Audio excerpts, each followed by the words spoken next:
In Clever, GALE has been added down in the library apps. So GALE in Context Elementary is here. And this is a application that we can use in the classroom for researching. So this could be used for teaching or for students to be able to look up and access information. There's a number of different topics that it has information about. So if I wanted to look at a social studies, maybe take a look at money and economics, and maybe look at saving money, I would be able to look at some different things, some book articles and magazines and pictures that all have to do with saving money, and use this in my classroom. I'm going to start with the book articles here, and I could go to more book articles, and it shows me the book articles, but then I could switch over to the magazines and the pictures. And you'll see that all of the written articles have a symbol next to it, a content level. And I could narrow down my search by content level, and the content level is Lexile bands that you could then look at in terms of what is the most appropriate for my students for Lexiles. So I'm going to look at this saving money article. When I look at the article, it comes up as a picture, and the article is down below. There's a number of different things that you can do with the article in here. You can have it read aloud to you. And so this will come up, and then it will read Money. Credit union through customers. the device. So mine's reading through my laptop right now. In a credit union in New York. Customers open And accounts goes in a ahead credit and union highlights in for New students York. as it's reading. Copyright Francis Roberts So I'll Alamy. stop that. And it would go ahead and it would read the entire article. The next thing that you can do is you can change the size of your font. You could make it smaller, or you could increase the text size. There's also other display options. And these are things that if you give a link to your students that they would be able to control. So close that up.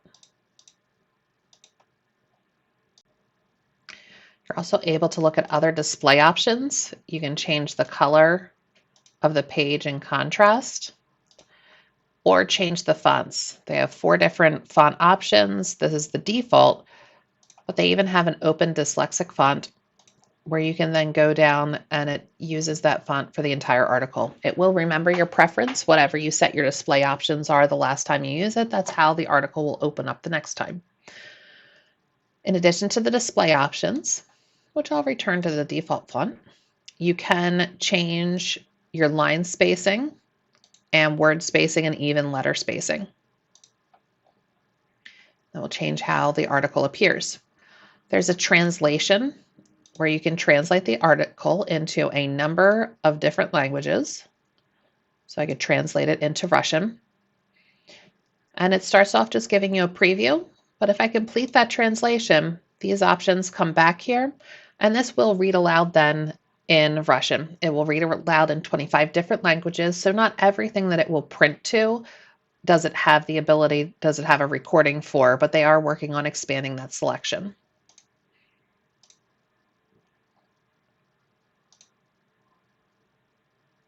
In the article itself, as a teacher, and students would have the same ability, you can annotate right in the text. So you can select the color of the highlight.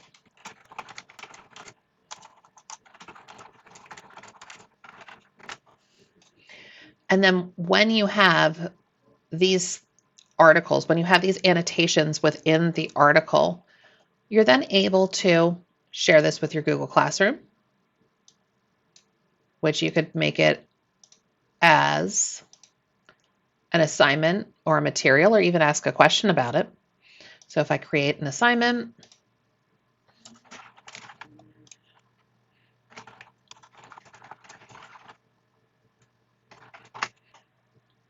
I can go ahead and create that assignment, and it will be shared directly into Google Classroom.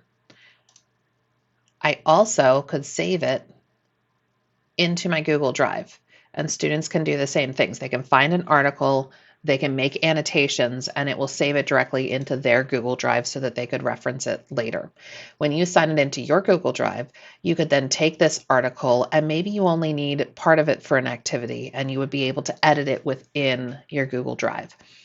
So we have this article, and then down at the bottom, there is even citing in terms of helping students know this is where this information came from.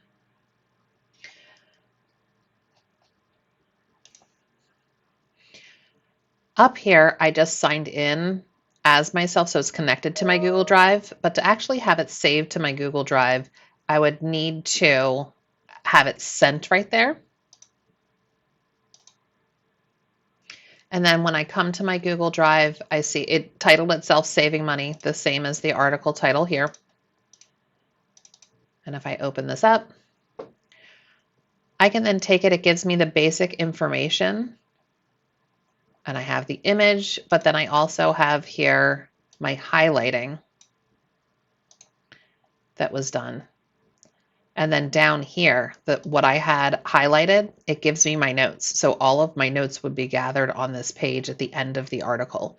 But then all of the information is here. So if I wanted to use this for a class, but I didn't need these 2 paragraphs, I could then simplify what I'm sharing with my class to just focus on the content that is needed for my lesson.